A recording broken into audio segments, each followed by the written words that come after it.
Hey guys, John G, representing our own nonprofit, the Sawyer Mason Foundation. I can't tell you how proud I am of our team and our boys. I had tears in my eyes for half of this video, thinking about some things nobody ever wants to think about. But man, how powerful is it that we're able to do things that matter for people that matter. The guys put in an incredible fountainscape for another nonprofit called the Isaiah 117 House. While you're watching it go together, you're going to hear the story of the Isaiah 117 House and what their mission is and what they stand for. If you don't know about our nonprofit, the Sawyer Mason Foundation, I'll put a link to a video up there that describes it. At the end, I'm going to ask you for like, comment, subscribe, and I'm also going to tell you how you can support us with either financial or sweat equity support. We appreciate you taking this journey with us. Grab your Kleenexes, take a seat, and enjoy the ride.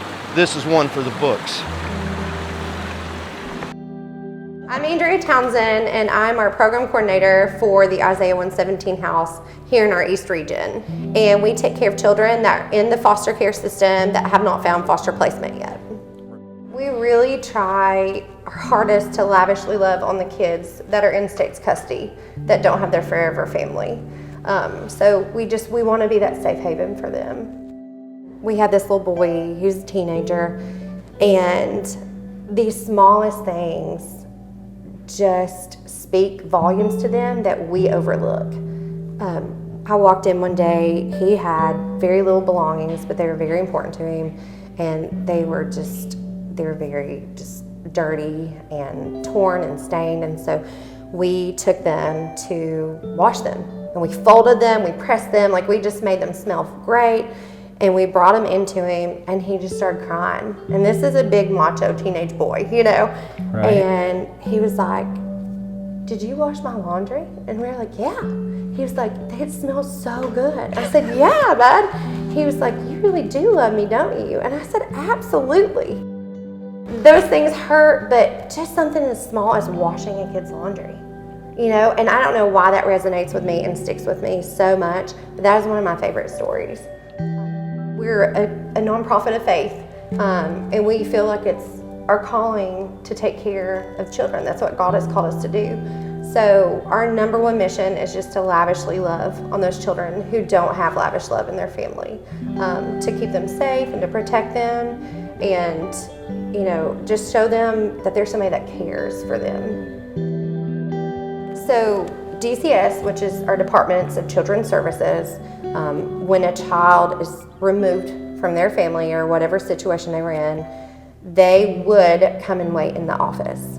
And don't get me wrong, the DCS workers are amazing, they love these kids, but it's also their job. And so this is a very office-y, businessy, gray, black, dull business building, that these kids are going to. There are no showers, there are no bathtubs, anything. So these kids are having to wash off in the drug testing sinks. And so now when they come into foster care, into the system, they get to come stay in this home. They get their own bedroom. They get to take a hot shower or a bubble bath. They get to raid the pantries and the cabinets and the refrigerator, eat whatever they want. Like we try to be that fun aunt and uncle. Within this home, we have a giving room upstairs, and it's all brand new items because a lot of these kids come with nothing. And if they come with anything, it's in a black trash bag. So the first thing we do is, we make sure that they have their bellies full, and then we take them to their giving room or our giving room upstairs, and they can pick out whatever they need and want.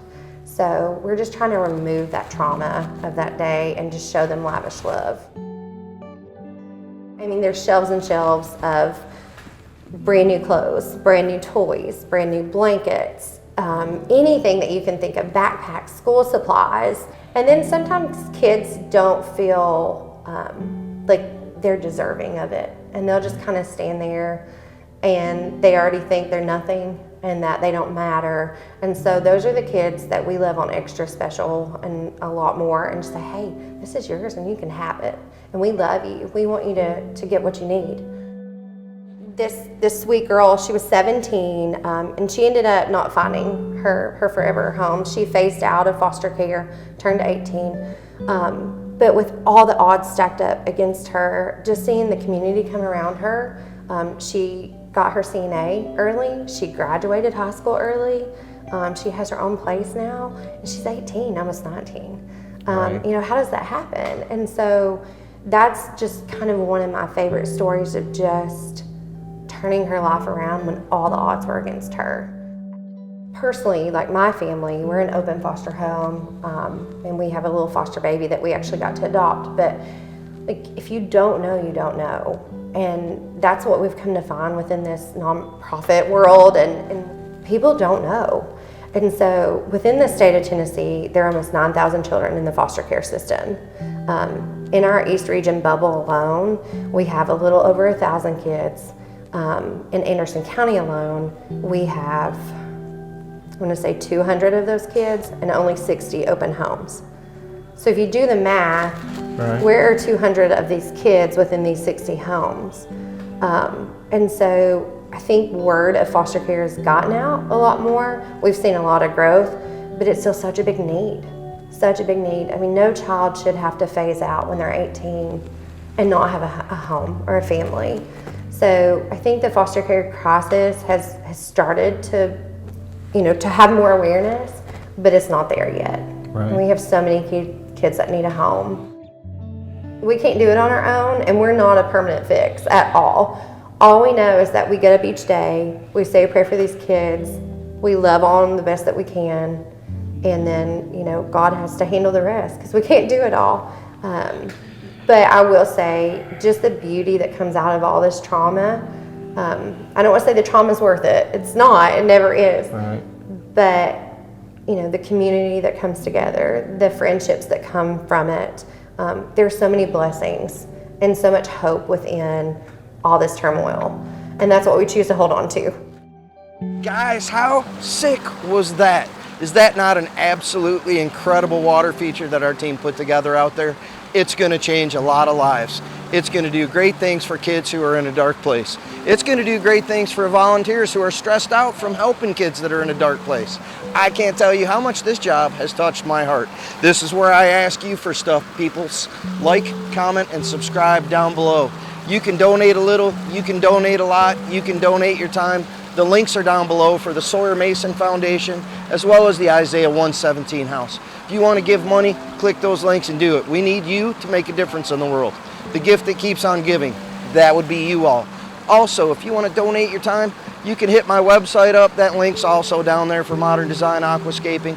Let us know who you are and where you're at, and when we're doing another cool project with the Sawyer Mason Foundation, we'll reach out to you. I appreciate you hanging to the end of the video. I appreciate you spending time with Modern Design. I appreciate you spending time with the Adams family. Did I mention that I appreciate you? You guys are the reason that we get to do what we do every day, and we love you. John G. out.